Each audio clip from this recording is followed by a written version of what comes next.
تو قرآن کریم میں پچھلی آیات میں اللہ تعالیٰ نے ارشاد فرمایا، قرآن کریم نے اور خود نبی کریم علیہ الصلاۃ والتسلیمات نے انسانوں کو اللہ کے پیغام کو نسل انسانی تک پہنچانے کا جو اسلوب دعوت و تبلیغ دیا ہے وہ بہت بنیادی اصول اور ضوابط رکھتا ہے۔ ان میں سے ایک بڑا ضابطہ یہ ہے کہ کسی باطل مذہب کے اصول و فروع کو مہذب اور معقول طریقے سے اس طرح سے اس کی غلطیوں کی نشاندہی کرنا کہ جس سے تمہارے لہجے میں ہمدردانہ اور خیر خواہانہ مزاج ہو، یہ بنیادی ضرورت ہے۔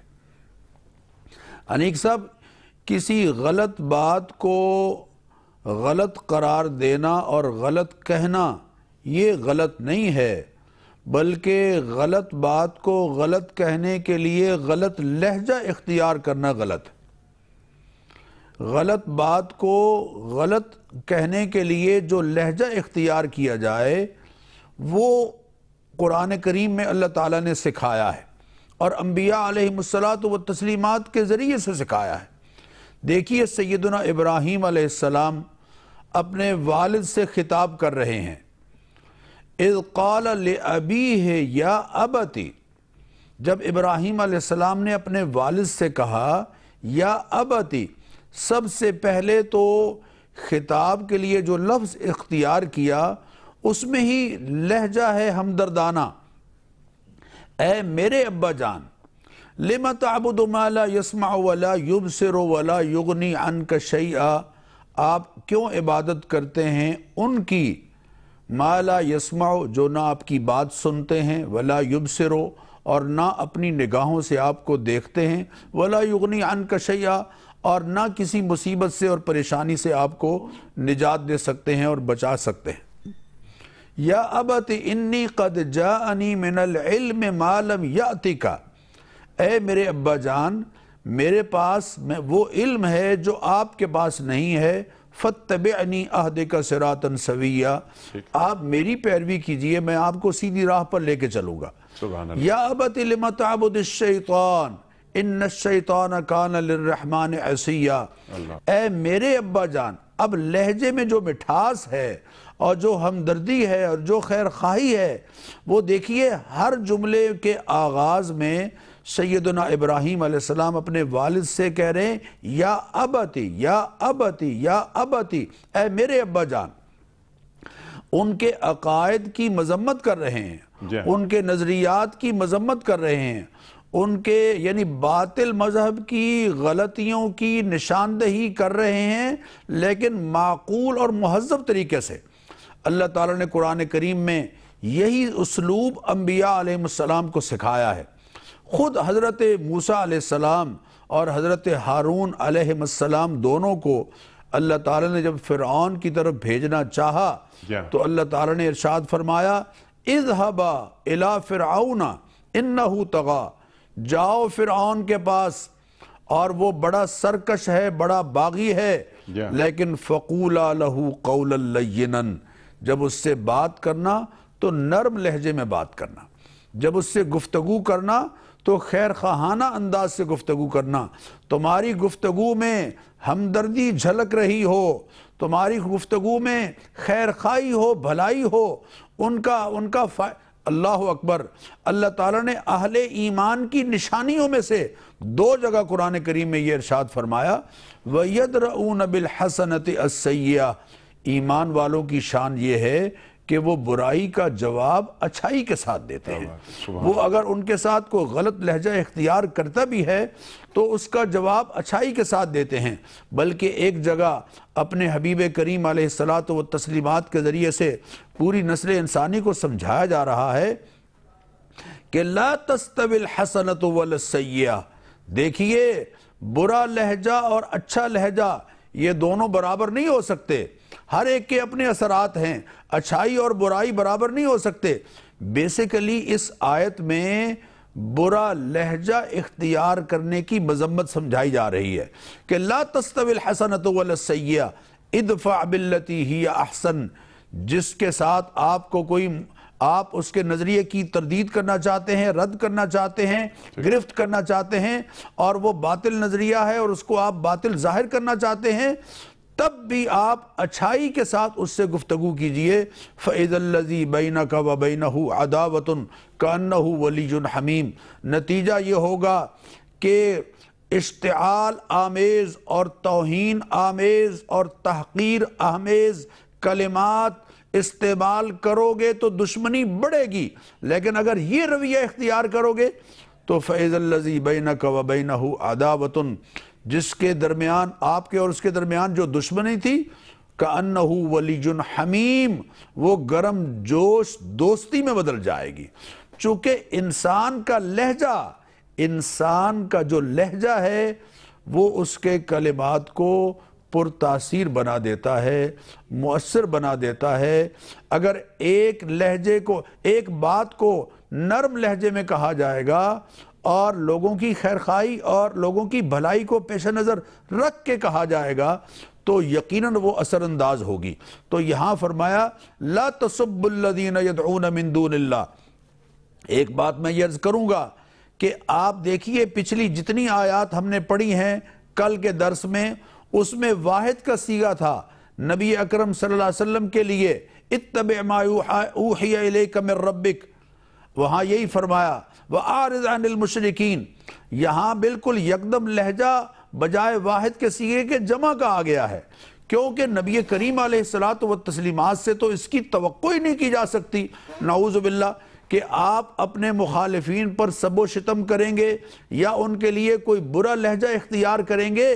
اہل ایمان میں سے شاید کسی کو جلال آ جاتا ہو، تو سب کو اس بات سے روکا جا رہا ہے کہ لا تسبوا الذین یدعون من دون اللہ، جو لوگ اللہ کے سوا اوروں کو پکارتے ہیں ان کے تذکرے میں تم نے برا لہجہ اختیار نہیں کرنا ہے۔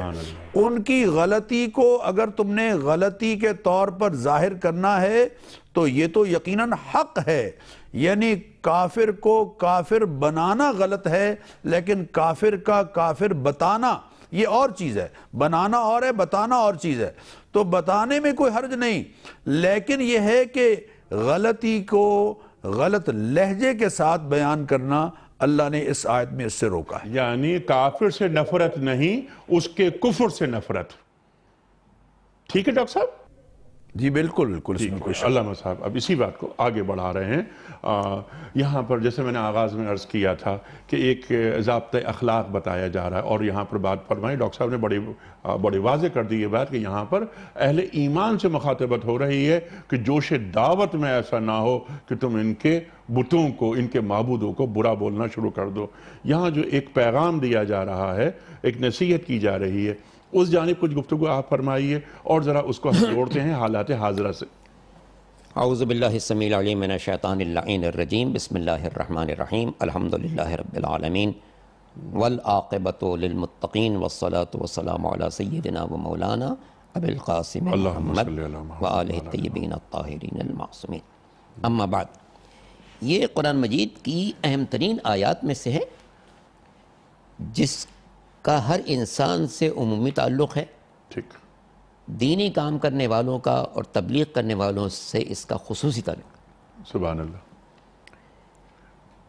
جو لوگ غیر خدا کو پکارتے ہیں ان کو بھی گالی مت دو، سب و شتم نہ کرو، ٹھیک، جبکہ واضح ہے کہ یہ لوگ بدترین مخلوق ہیں، بدترین مخلوق ہیں، جیسے قرآن مجید میں آیت بھی موجود ہے اس بات کی کہ ان شر الدواب، جی ہاں، بدترین مخلوق، بدترین زمین پر چلنے والے وہ ہیں کہ جو شرک کرتے ہیں۔ جی ہاں، یعنی ان کو جانور قرار دے دیا، جانور قرار کیا، جی ہاں، انسان نہیں ہے، جی، انسان ہوتے تو یہ جی، اپنے بنائے ہوئے بتوں کو اللہ مانتے۔ جی ہاں، یعنی کتنی اہم بات ہے کہ یہاں پر مشرکین کو جانور قرار دیا جا رہا جانور ہے، قرار، لیکن پھر بھی ان کے بتوں کو برا نہیں بولو۔ بتوں کو برا نہیں کہو، چونکہ سب و شتم سے کوئی ہمدردی نہیں پیدا ہو سکتی ہے، جی ہاں، سب و شتم سے اناد بڑھ سکتا ہے، جی، ہمدردی پیدا ہو سکتی ہے۔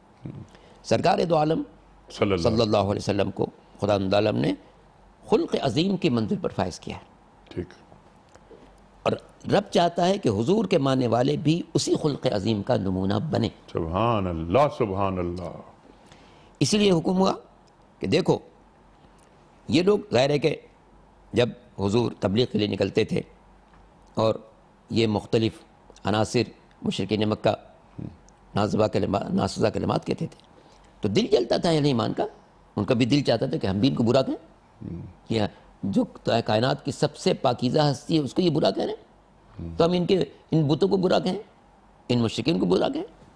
ارشاد ہے نہیں، وہ اگرچہ ایسی نازیبہ حرکت کر رہے ہیں لیکن تمہارے لیے مناسب نہیں کہ تم ویسی نازیبہ حرکت کرو اور اس کے نتیجے میں ان کو برا بھلا کہنا شروع کر دو جس کی عبادت کرتے ہیں۔ نہ مشرکین کو سب و شتم کیا جا سکتا ہے، نہ جن معبودوں کو وہ کرتے ہیں وہ سب و شتم کیا جا سکتا ہے، اس لیے کہ ان کا کفر و شرک ہماری زبان کو نجس نہ کرے، اس لیے کہ سب و شتم کرنے والے کی اپنی زبان نجس ہو جاتی ہے۔ ٹھیک ہے، قرآن نے دشمن سے بیزاری کا حکم دیا ہے کہ آپ اسے دوری اختیار کریں، جیسا کہ سورہ توبہ جناب ابراہیم علیہ السلام کے حالات میں یہ بات موجود ہے کہ فَلَمَّا تَبَيَّنَ لَهُ أَنَّهُ عَدُوٌّ لِلَّهِ تَبَرَّأَ مِنْهُ، جب جناب ابراہیم پر یہ بات واضح ہو گئی کہ آزر جو ان کا چچا ہے وہ اللہ کا دشمن ہے، تبرأ منہ، انہوں نے اس سے بیزاری اختیار کی۔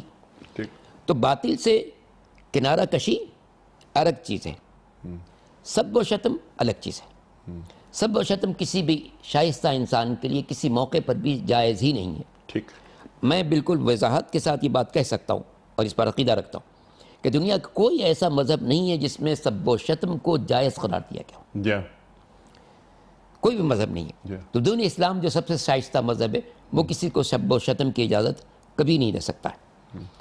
اشتعال دلانے پر اشتعال میں آ جانا یہ انسان کی کمزوری ہے، لیکن اشتعال دلانے پر بھی تحمل اختیار کرنا یہ انسان کا کمال ہے۔ سبحان اللہ۔ سرکار دو عالم کے جو فالورز تھے صلی اللہ علیہ وسلم، ان کے جو فالورز تھے، اللہ ان کو پیغام دے رہا ہے کہ دیکھو اشتعال دلائیں گے یہ لوگ، کیونکہ ہر عمل خیر میں رکاوٹیں آتی ہیں، ایسے عناصر ہوتے ہیں جو اس میں تمہیں اشتعال ڈالنے کی کوشش کریں گے، مخالفت کریں گے، روڑے اٹکائیں گے، تمہارے نبی کو برا بھلا کہیں گے، ٹھیک، مگر اس کے باوجود تمہیں حق نہیں ہے، تمہیں حق نہیں ہے۔ اچھا، اب اس سے ہم اس دور کے حالات کو بھی پیش نظر رکھ سکتے ہیں ٹھیک، کہ ایک مبلغ جو جا رہا ہے کسی تبلیغی مشن پر یا وہ باطل مذاہب کی تردید کر رہا ہے، جیسا کہ ڈاکٹر صاحب فرما رہے تھے کہ باطل کے مذاہب کی تردید میں بھی انتہائی شائستہ انداز اختیار کرنا ضروری ہے، جیسا کہ سورہ نحل میں کہا گیا ادعو الی سبیل ربک بالحکمت والموعظۃ الحسنہ وجادلہم باللتی ہی احسن، اللہ کی طرف دعوت دو حکمت و دانائی کے ساتھ، ٹھیک، چونکہ حکمت جو ہوگی، دانائی کی جو بات ہوگی وہ دل پر اثر کرے گی، جو بات کرو دلیل کے ساتھ بات کرو، والموعظۃ الحسنہ، جہاں نصیحت کرنی ہے وہاں بھی بہت شیریں نصیحت ہونی چاہیے، وجادلہم باللتی احسن، جب بحث کی نوبت آ جائے تب بھی تمہارا طریقہ کار احسن ہونا چاہیے۔ ٹھیک ہے۔ اچھا علامہ صاحب، موعظت حکمت کے بعد رکھا جا رہا ہے؟ جناب کہ یہ تاکہ جب آپ گفتگو شروع کریں تو آپ کی گفتگو اتنی سالڈ ہو کہ کوئی دلیل اس کو رد نہ کر سکے، اس کو رد نہ کر سکے، اور یہاں پر حکیمانہ انداز اختیار کریں کہ مجھے کون سی بات کہنی ہے اور کہاں کہنی ہے، اور کہاں کہنی ہے، اور کس لہجے میں کہنی ہے، اور کس لہجے میں کہنی ہے۔ اور یہاں پر یدعون من دون اللہ کی بات ہو رہی ہے کہ ان لوگوں کو برا مت کہو کہ جن کو یہ اللہ کے سوا پکارتے ہیں، جبکہ وہ تو خیالی معبود ہیں ان کے، جو کہ حقیقت سے کوئی تعلق نہیں، تو ان کو کیا برا بھلا کہنا، وہ تو ہے ہی خیالی۔ تو اس لیے اس کا رد عمل خراب ہوگا، رد عمل خراب ہوگا کہ تم تو ایک باطل کو ہی خراب کہہ رہے ہو، وہ تمہارے خدائے برحق کو برا کہیں گے، وہ کہیں گے، اور وہ تو خدائے برحق کو برا کہنا تو بہت بڑی بات ہو گئی، اللہ اکبر، وہاں تک بات اگر نہ پہنچے تب بھی وہ پھر حق کیسے قبول کریں گے، حق کے قریب کیسے آئیں گے؟ حق کے قریب نہیں آئیں گے۔ اور پھر یہ کہ ہم اگر ان کے باطل معبود کو برا کہہ رہے ہیں تو ہم ایک لغو چیز کو برا کہہ رہے ہیں، لیکن وہ اس کے نتیجے میں اگر ہمارے خدائے برحق کو کہتے ہیں تو اس کا سبب ہم بنیں گے، اور سبب ہم بنیں گے، اللہ اکبر، یہ تو اللہ ہے، اللہ کا مقام، اللہ کی عظمت۔ ڈاکٹر صاحب یہاں پر مجھے یاد آیا سرکار دو عالم فرما رہے ہیں صلی اللہ علیہ وآلہ وسلم کہ اس سے زیادہ بدنصیب کون ہے کہ جو اپنے والدین کو گالیاں دے، صحابہ اکرام نے رضوان اللہ تعالیٰ اجمعین نے یہ عرض کی کہ یا رسول اللہ کوئی شخص اپنے والدین کو گالیاں دے سکتا ہے؟ یہ کیسے ہو سکتا ہے؟ آپ فرما رہے ہیں صلی اللہ علیہ وآلہ وسلم کہ اگر کوئی شخص اپنے والدین کو کسی کے والدین کو کچھ کہے اور جواب میں اس کے والدین کو کہا جائے تو نتیجہ ہو کہ اس نے ہی اپنے والدین کو کہا، سبب بنا اپنے والدین کو گالیاں دلوانے کا۔ اللہ اکبر، اللہ اکبر۔ ڈاکٹر صاحب اسی بات کو ذرا آگے بڑھاتے ہیں۔ میں نے ایک بات درمیان میں یہ بھی رکھی تھی کہ یہ اللہ کو برا بھلا کہنا یہ تو بہت آگے کی منزل ہے۔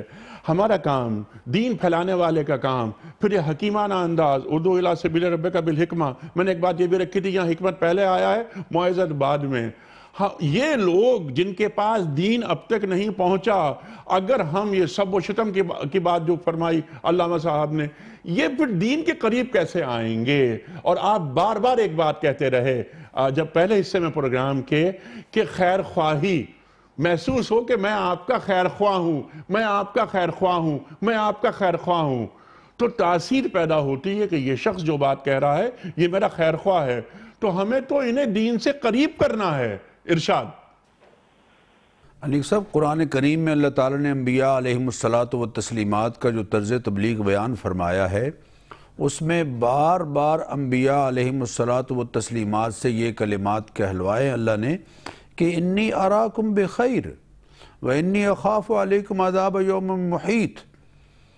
میں تو تمہارا بھلا چاہتا ہوں، میں تو تمہاری خیر چاہتا ہوں، اور اگر اس آیے کریمہ کے اس حصے پر یقین کیجئے ہم عمل شروع کر دیں تو جس قدر فساد ہمارے ہاں پھیلا ہوا ہے یا پھیلنے کا خدشہ رہتا ہے، یقین کیجئے اس کا دروازہ بند ہو جائے۔ سد ذرائع ایک مستقل اصطلاح ہے فقہا کے ہاں، اور وہ یہ کہ جب ہم باطل قوم کے پیشواؤں کو سب و شتم نہیں کر سکتے، توہین آمیز کلمات نہیں کہہ سکتے، تحقیر والا انداز اختیار نہیں کر سکتے، اور باطل رہنماؤں قوم کے باطل رہنماؤں کے بارے میں دل خراش کلمات اور الفاظ استعمال نہیں کر سکتے، اور اللہ نے سختی سے اس سے روکا ہے، ناجائز قرار دیا ہے،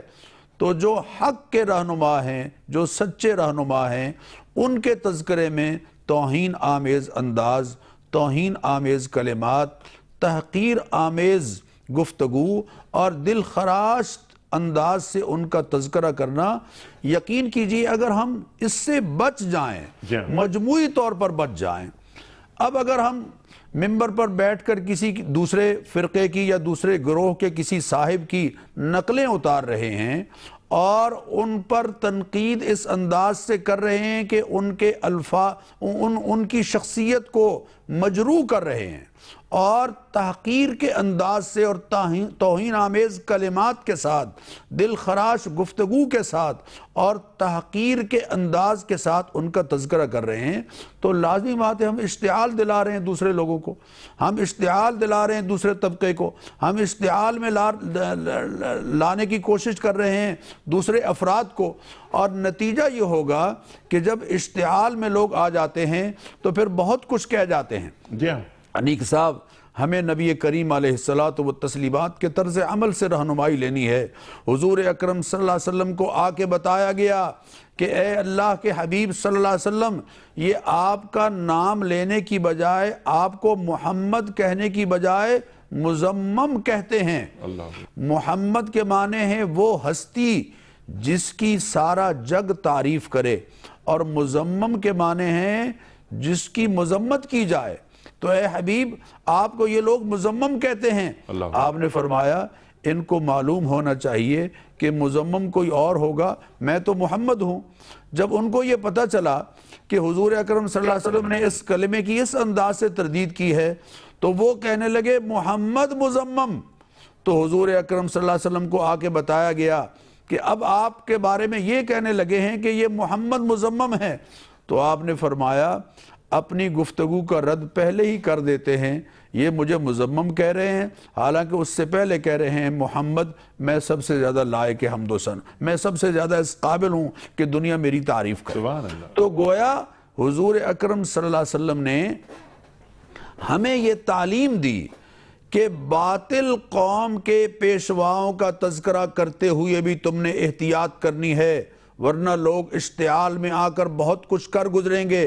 تو جو حق کے رہنما ہیں، جو حق کے پیشوا ہیں، جو حق کے قائدین ہیں، ان کے تذکرے میں بہت احتیاط کرو۔ تمہارے درمیان جو اختلافات ہوں گے اور تمہارے درمیان جو رائے کی اور رائے کا اختلاف اور رائے اور فکر کا اختلاف ہوگا، اس کو ایک طرف رکھ کے دوسروں کے بڑوں کے تذکرے میں احتیاط کرو تاکہ ملک فساد سے بچے، تاکہ معاشرہ فساد سے بچے، ورنہ ہوگا کیا؟ فَيَسُبُّ اللَّهَ عَدْوًا بِغَيْرِ عِلْم، اللہ کے تم ان کے معبودان باطل کے بارے میں برا لہجہ اختیار کرتے ہو، یہ تمہارے حقیقی قائد، حقیقی پیشوا، حقیقی رہنما اور حقیقی الہ یعنی اللہ کے بارے میں برا لہجہ اختیار کریں گے۔ دیکھیں فَيَسُبُّ اللَّهَ عَدْوًا بِغَيْرِ عِلْم، نادانی میں یہ اللہ کا تذکرہ، یہاں عدون کا لفظ آیا ہے۔ انیک صاحب عدون عربی کا جو یہ روٹ ہے عدا یا عدو سے، اس کے روٹ مصدر تین آتے ہیں، عدا یا عدو، عدون اور عدوون اور عدوانن، ہر ایک کا الگ معنی ہے۔ عدا یا عدو، عدون یعنی لہجے میں اختیار کریں گے نادانی میں برا لہجہ، اور عدوون اس کا تعلق باطن سے ہے، قلب سے ہے، دشمنی باطن دل میں رکھیں گے، اور عدوانن معاملہ کرنے میں تم سے سرکشی کریں گے، زیادتی کریں گے۔ تو گویا تینوں صورتیں منع ہیں۔ فَيَسُبُّ اللَّهَ عَدْوًا بِغَيْرِ عِلْم، یہ نادانی میں تمہارے اللہ کو، تمہارے الہ کو گالیاں دینا شروع کر دیں گے۔ اور اس کے بارے میں مفسرین نے ایک بہت اس کا پس منظر بھی بیان کیا ہے، لیکن اس سارے پس منظر میں، اور میں اختصار کے ساتھ ذکر کر دوں کہ جناب ابی طالب کے حضور حاضر ہوئے کفار مکہ کا ایک وفد، بلکہ اس وفد نے حاضر ہونے سے پہلے ایک بندہ بھیجا مطلب نامی کہ جا کے پہلے اجازت لے کر آئے کہ ہم آپ کے پاس وفد کے طور پر حاضر ہونا چاہتے ہیں، آپ اجازت دیجئے۔ کیا یعنی ایک سلیقہ سکھایا جا رہا ہے۔ اس نے جا کے اجازت طلب کی، آپ نے اجازت مرحمت فرمائی۔ یہ سب لوگ ابو جہل کی قیادت میں عقبہ ابن ابی معیط اور دوسرے لوگ، یہ سارے لوگ جا کے حاضر ہوئے اور کہنے لگے کہ آپ اپنے بھتیجے کو روکیے، وہ ہمارے الہوں کی مذمت کرتے ہیں، ہم کہیں ایسا ان کو کچھ آفر کرتے ہیں، وہ بات مان لیں۔ حضور اکرم صلی اللہ علیہ وسلم کو جناب ابی طالب نے بلایا اور ان سے آپ صلی اللہ علیہ وسلم سے کہا کہ دیکھیے آپ کے یہ رشتہ دار آپ سے کیا کہنا چاہتے ہیں۔ تو انہوں نے جب بات رکھی سامنے تو حضور اکرم صلی اللہ علیہ وسلم نے فرمایا کہ ٹھیک ہے، میں اس بات کو چھوڑ دیتا ہوں، لیکن میں تم سے کہتا ہوں کہ ایک کلمہ ایسا ہے کہ اگر تم کہہ لو تو تملک العرب والعجم، تم عرب و عجم کے مالک بن جاؤ گے۔ اور وہ کلمہ کیا ہے؟ لا الہ الا اللہ، اللہ کے سوا کوئی الہ نہیں۔ اس جملے پر وہ بدکے اور انہوں نے کہا کہ یہ تو ہاں، بلکہ ابو جہل نے کہا پہلا کلمہ، یعنی کلمے کی بات جب آپ صلی اللہ علیہ وسلم نے کی تو ابو جہل نے کہا آپ 10 کلمے بھی کہیں تو ہم وہ قبول کر لیں گے۔ تو آپ صلی اللہ علیہ وسلم نے جب یہ بات ان کے سامنے رکھی تو وہ لازمی بات ہے بدکے، چونکہ اس پر تو وہ راضی نہیں تھے۔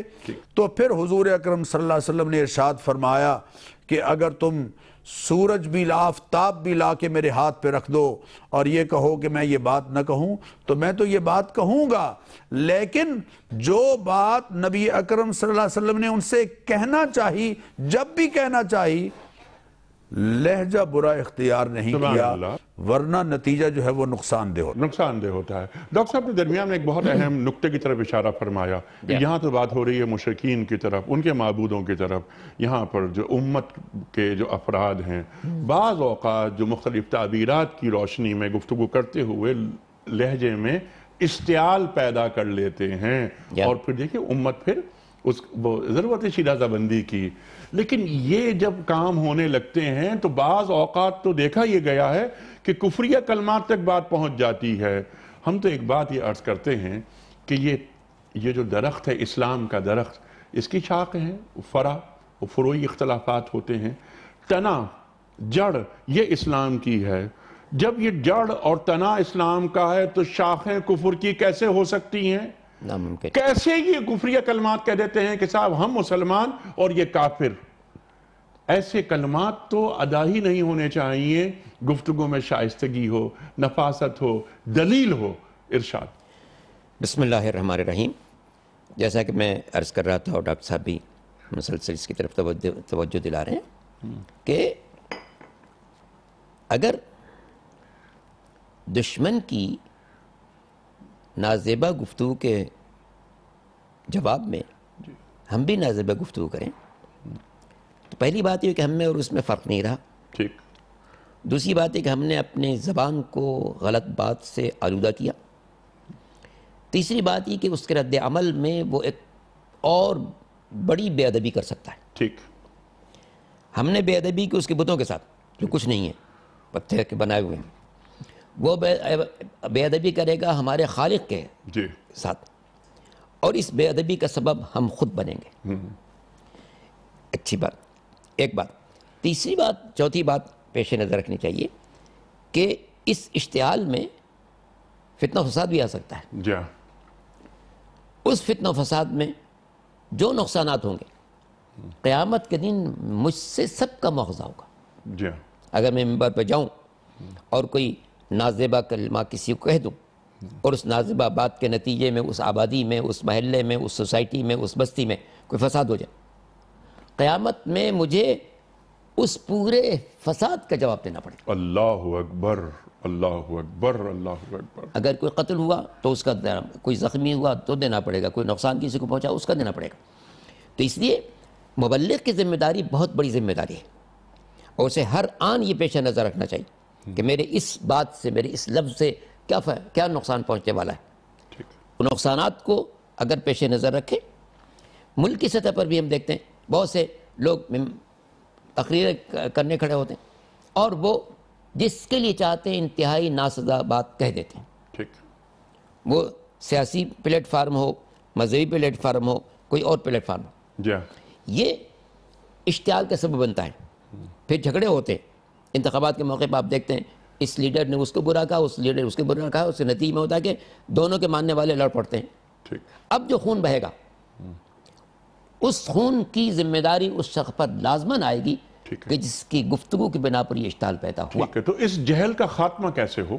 یا تو اسی لیے قرآن نے چاہا کہ ہر انسان کو یہ حکم دیا جائے کہ دیکھو جس کو غلط مانتے ہو اس کو بھی برا بھلا نہیں کہہ سکتے ہو. ٹھیک ہے. ہاں دلیل کے ساتھ واضح کرو. ان لوگوں کے سامنے جاؤ کہ ابھی تم نے تو خود بت بنائے ہیں، کیسے تمہارے معبود ہو گئے؟ یہ تو کوئی بصارت نہیں ہے، ان میں تو کوئی سماعت نہیں ہے. یہ تمہاری، جیسے جناب ابراہیم کے واقعات میں ہم پڑھتے ہیں کہ آزر جو ان کا چچا تھا اس نے بتوں کو دیا کہ جاؤ فروخت کر کے آؤ. تو لے گئے سمندر کے کنارے، دریا کے کنارے چلے گئے. ان کا منہ ڈبونا شروع کیا اور کبھی کچھ کھاؤ، کچھ پی لو، پانی پی لو. تو نہیں پیتے تو تھپڑ مارا ان کو. اور پھر آ کے لوگوں سے کہا ارے تم ان کو مانتے ہو؟ نہیں سنتے ہیں، نہ سمجھتے ہیں، نہ کھاتے ہیں، نہ پیتے ہیں، اپنا دفاع بھی نہیں کر سکتے. اور اسی لیے جناب ابراہیم پہلی ذات ہیں جو بت شکنی کے حکم پر مامور ہوئے، اور جب سب اپنے میلے ٹھیلے میں چلے گئے انہوں نے مندر کے اندر داخل ہو گئے، جتنے بت تھے سب کو توڑ ڈالا، سب کو توڑ ڈالا. چونکہ باطل کی نابودی اور چیز ہے، زبان کی ناشائستگی اور چیز ہے. جناب ابراہیم نے یقیناً بتوں کا خاتمہ کیا، کوئی شک نہیں، پہلے بت شکن ہے. سرکار دو عالم نے بھی فتح مکہ کے موقع پر یہی کام کیا کہ اللہ کے گھر کو بتوں سے بالکل صاف کر دیا، اور ایسا صاف کیا کہ پھر اب قیامت تک جزیرہ نما عرب میں کہیں پر کوئی بت نہیں تلاش کیا جا سکتا ہے. مگر بت شکنی منصب تھا، اس منصب کی تکمیل کی، لیکن زبان کو نہ خود آلودہ کیا، نہ اپنے چاہنے والوں کو اجازت دی کہ وہ دشمنوں کے معبودوں کو یا ان کے بزرگوں کو برا کہیں. اس سے ہمیں اپنی زندگی میں درس دینا چاہیے کہ ہم پیغام حق کی اشاعت میں بھی کبھی ہماری زبان سے ایسا لفظ نہ نکلے کہ جو باطل کو مشتعل کرنے والا ہو اور اس کے نتیجے میں فساد پیدا ہونے والا ہو، کیونکہ اس فتنہ و فساد کے نتیجے میں جو نقصانات ہوں گے روز قیامت مجھ سے ان کا مواخذہ کیا جائے گا۔ سبحان اللہ، سبحان اللہ۔ اور خاص طور پہ جو ایک مسلمانان پاکستان ہیں یا مسلمانان امت، پوری امت مسلمہ، پوری امت مسلمہ، وہ ایک دوسرے کے مشترکات پر توجہ دے، اختلافات کو ہٹا دیا جائے۔ وہ بھی علمی تعبیریں ہیں، کچھ اختلافات ہیں وہ علمی ہیں، اس کو علمی اختلاف کی حد تک رکھا جائے اور قریب لایا جائے امت کو، خصوصاً اس میڈیا کے اس دور میں، جی ہاں، کہ جہاں پر یہ بات ساری دنیا میں جاری ہے۔ جی ہاں، اگر میں یہاں ایک بات کہوں اور اس کے نتیجے میں یورپ میں کسی شخص کے گھر میں کوئی آفت آ جائے، جی ہاں، اس کا مواخذہ مجھ سے ہوگا۔ جی، افریقہ میں کوئی شخص، 2 آدمی لڑ پڑے اس جملے کی بنا پر جو میں نے کہا تھا، جی ہاں، تو اس کا مواخذہ بھی مجھ سے ہوگا، جی، کیونکہ قیامت میں ہر انسان کو اپنے قول اور اس کے نتائج کی ذمہ داری برداشت کرنی پڑے گی، جیسے کہ سورہ یاسین میں ارشاد ہوتا ہے کہ نکتب ما قدموا وآثارہم، ہم وہ بھی لکھیں گے جو اس نے انہوں نے انجام دیا ہے اور وہ بھی لکھیں گے جو ان کے آثار ہوں گے۔ اللہ اکبر۔ اس سے نتائج کو پیش نظر رکھنا چاہیے کہ میری اس گفتگو سے کہاں کہاں فساد پیدا ہو سکتا ہے، اس کا مجھے قیامت میں جواب دینا، یعنی زبان کا محتاط استعمال انتہائی لازم۔ یہ آ گئی بات نکل کر سامنے۔ ڈاکٹر صاحب، ایک تو بہت اہم حصہ جو اس آیت کا تھا کہ ہم نے ان کے عمل کو خوشنما بنا دیا، یعنی ہر گروہ کے عمل کو اس کے لیے خوشنما بنا دیا۔ اس پر کچھ بات فرمائیے اور کنکلوڈ کر دیجئے اس پروگرام کو کہ آج ہم نے کیا سیکھا، اور ہمیں تو ہمارا دین نصیحت یہ کرتا ہے کہ یہ جو غیر مسلم ہیں ان کے تو خداؤں کو برا کہنا یہ تو ممکن ہی نہیں ہے، تم تو ان کی جو عبادت گاہیں ہیں ان کی بھی حفاظت کرو۔ یہ جو چرچز ہیں ہمارے ملک میں ان کی حفاظت کی ذمہ داری بھی ہماری ہے، جو مندر ہیں ان کی حفاظت کی ذمہ داری بھی ہماری ہے، جو گرودوارے ہیں ان کی حفاظت بھی مسلمانوں کو کرنا ہے، یہ دین کا تقاضا ہے۔ ارشاد۔ آیت کے دوسرے حصے میں جیسے آپ نے ابھی پڑھا ہے كَذَلِكَ زَيَّنَّا لِكُلِّ أُمَّةٍ عَمَلَهُمْ، اس طرح سے ہم نے مزین بنا دیا ہے ہر گروہ کے لیے اس کے عمل کو، اس کے رویے کو۔ گویا سمجھایا یہ جا رہا ہے کہ انسان جس فکر کو بھی اختیار کرتا ہے یا جس راہ کو بھی اختیار کرتا ہے وہ اسے اپنے لیے بہت اچھی راہ اور عمدہ راہ سمجھ رہا ہوتا ہے۔ کل حزب بما لدیہم فرحون، ہر گروہ کو جو کچھ اس کے پاس ہے، جو اس کے پاس موجود ہے، اس پر ہر گروہ فرحون، خوش ہے۔ وَلِلنَّاسِ فِي مَا يَعْشِقُونَ مَذَاهِبُ، لوگ اپنی پسند کے رویے اختیار کرتے ہیں۔ اللہ فرماتے ہیں لوگوں کے درمیان نظریات کا اور افکار کا اختلاف تو رہے گا، اس لیے کہ ہر ایک نے جس نظریے کو اختیار کر لیا ہے وہ اس کے لیے بہت کچھ ہے اور اس کو اس کے لیے مزین بنا کے سامنے رکھ دیا گیا ہے۔ ثم الى ربهم مرجعهم، آج اگر تم ایک دوسرے پر جنگ مسلط کرتے ہوئے اور دوسروں کے بڑوں کا تحقیر آمیز انداز سے تذکرہ کرتے ہوئے ایک دوسرے کو نیچا دکھانے کی کوشش کرو گے تو اس کا کوئی نتیجہ نہیں نکلے گا۔ بالآخر ثم الى ربهم مرجعهم، پھر اپنے رب کی طرف تم نے پلٹنا ہے۔ كَذَلِكَ زَيَّنَّا لِكُلِّ أُمَّةٍ عَمَلُهُمْ ثُمَّ إِلَىٰ رَبِّهِمْ مَرْجِعُهُمْ فَيُنَبِّئُهُمْ بِمَا كَانُوا فِيهِ يَخْتَلِفُونَ۔ اللہ تعالیٰ جس قدر اختلافات یہ آپس میں کرتے تھے واضح کر دے گا کہ سچی راہ کون سی تھی اور باطل راہ کون سی تھی۔ اس لیے آج ہمیں اس جھگڑے میں پڑنا، دوسروں کو نیچا دکھانے کی کوشش، میں پہلے بھی یہ بات کہہ چکا ہوں کہ امت کا سرمایہ اور امت کی محنت پاکستان کے جس گوشے میں بھی چلے جائیں وہ ارباب اقتدار سے لے کر ایک محلے میں رہنے والے عام شہری تک اور ایک صنعت کار سے لے کر ایک مزدور تک سب کی طرف آپ کی نگاہ ہو، آپ دیکھیں سب کا سرمایہ اور محنت دو کاموں پر صرف ہو رہی ہے۔ وہ عورتیں ہیں یا مرد، وہ ساس اور بہو ہیں یا بھائی اور بھائی ہیں یا سربراہ ہیں اور چھوٹے، کوئی بھی ہیں، دو کاموں پر صرف ہو رہی ہے۔ ایک ہے میں دوسروں کو کیسے اچھا دکھائی دوں، اور دوسرا ہے میں دوسروں کو کیسے نیچا دکھائی دوں۔ دوسروں کو نیچا دکھانے کی کوشش میں مسلکی حوالے سے، مذہبی حوالے سے، سیاسی حوالے سے جو تقاریر ہوتی ہیں، جو ٹیبل ٹاک اور شام کے وقت جو مذاکرے آپ سنتے ہیں، اس میں کیا ہو رہا ہے؟ اس میں کیا ہو رہا ہے؟ اگر ہم اس آیت پر غور کریں اور دوسروں کا تذکرہ ہی یقین کیجئے صحیح لہجے سے شروع کر دیں، اور دوسروں کے دلائل کے ساتھ، دیکھیے دلائل کے ساتھ بات کرنا اور چیز ہے، آپ غلط کو غلط ثابت کریں درست لہجے کے ساتھ، اس کی گنجائش ہے اور صحیح ہے اور درست ہے، اور یہی ہمارے دین کی تعلیم بھی ہے، لیکن غلط کو غلط ثابت کریں غلط لہجے کے ساتھ، یہ ہے اصل مذمت جس کی اس آیت میں ہم مذمت کی جا رہی ہے۔ اور اگر آج پورے ملک میں سیاسی سطح پر، مذہبی سطح پر، مسلکی سطح پر، مکاتب فکر کی سطح پر، مسجد، ممبر اور محراب کی سطح پر خدا کی قسم اس رویے پر عمل شروع ہو جائے تو ملک میں امن آ جائے، ملک میں چین آ جائے۔ یہ فرقہ وارانہ اختلافات، اور سال میں پتہ نہیں کئی مرتبہ ہم پتہ نہیں کیا کیا اپنا سرمایہ اور بے پناہ دولت تحفظ پر خرچ کرتے ہیں، اس کی ضرورت ہی نہ پڑے۔ سبحان اللہ، سبحان اللہ۔ ڈاکٹر صاحب بڑی اہم درس آپ نے دیا، نصیحت کی کہ اس پر عمل کرنے کی ضرورت ہے، اور جو آپ نے بات فرمائی کہ مسجد، محراب اور ممبر، میں تو یہاں تک یہ بات کہتا ہوں کہ اگر خدا نہ خواستہ کہیں یہ عمل ہو رہا ہو تو جو سامعین حاضرین بیٹھے ہوں وہ منع کریں کہ آپ قال اللہ قال رسول تک رہیں۔ کیوں آپ افتراق پیدا کرنا چاہتے ہیں؟ کیوں آپ امت کو بانٹنا چاہتے ہیں؟ جو مشترکات ہیں ان پر گفتگو کیجئے، ان پر گفتگو ہونی چاہیے۔ اور جو بات آپ نے بہت اہم فرمائی، اس کے علاوہ ہم تو بات کرتے ہیں صرف مسالک پر یا علماء پر، جو اختلافات اور جو یہ امت کو اور قوم کو پارا پارا کر رہے ہیں، خاص طور پر ہمارے ٹاک شوز، ڈاکٹر صاحب نے بہت صحیح بات فرمائی ہے کہ وہاں کیا گفتگو ہو رہی ہے؟ کیا ہمارے بچے اور ہماری بچیاں ان سے کچھ نصیحت لے رہے ہیں، کچھ سبق لے رہے ہیں؟ وہ ان کی گفتگو سے ان کے کان پک گئے ہیں، ان سے کوئی سبق نہیں لیتے وہ، اور ان کو یقین ہوتا ہے کہ یہ گفتگو مبنی بر جہل ہے۔